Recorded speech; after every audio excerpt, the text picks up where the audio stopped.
ایک مشہور ہماری کتاب ہے اور اردو کے اس کے تراجم ہمیں ہر جگہ ملتے ہیں اور تقریباً ہر لائبریری میں ہمیں وہ کتاب احوال اولیاء کے حوالے سے ملتی ہے، جس کا نام ہے تذکرۃ الاولیاء۔ جی، اس کے مصنف ہیں جناب فرید الدین عطار رحمۃ اللہ تعالی علیہ۔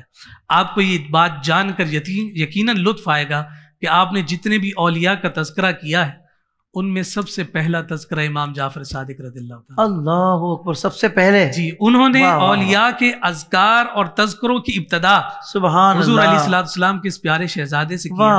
اور ان کی تفصیل ذکر کرتے ہوئے انہوں نے ایک جملہ ذکر کیا ہے۔ وہ جملہ اتنا وزنی ہے کہ آپ یقین جانیے کہ آج اس مجلس کی وہ آپ نے سمجھیے کہ اصل قرار پائے گا۔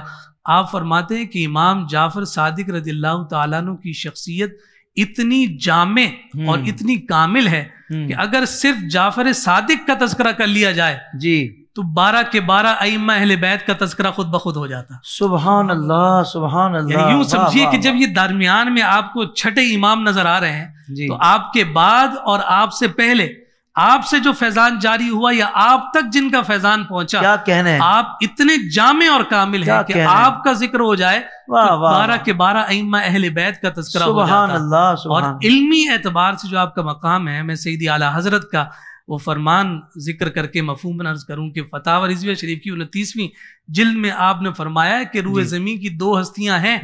کہ جنہوں نے کہا تھا اس آسمان کے نیچے جو کچھ ہے پوچھ لو، کہا ایک ہستی علی المرتضیٰ کی تھی،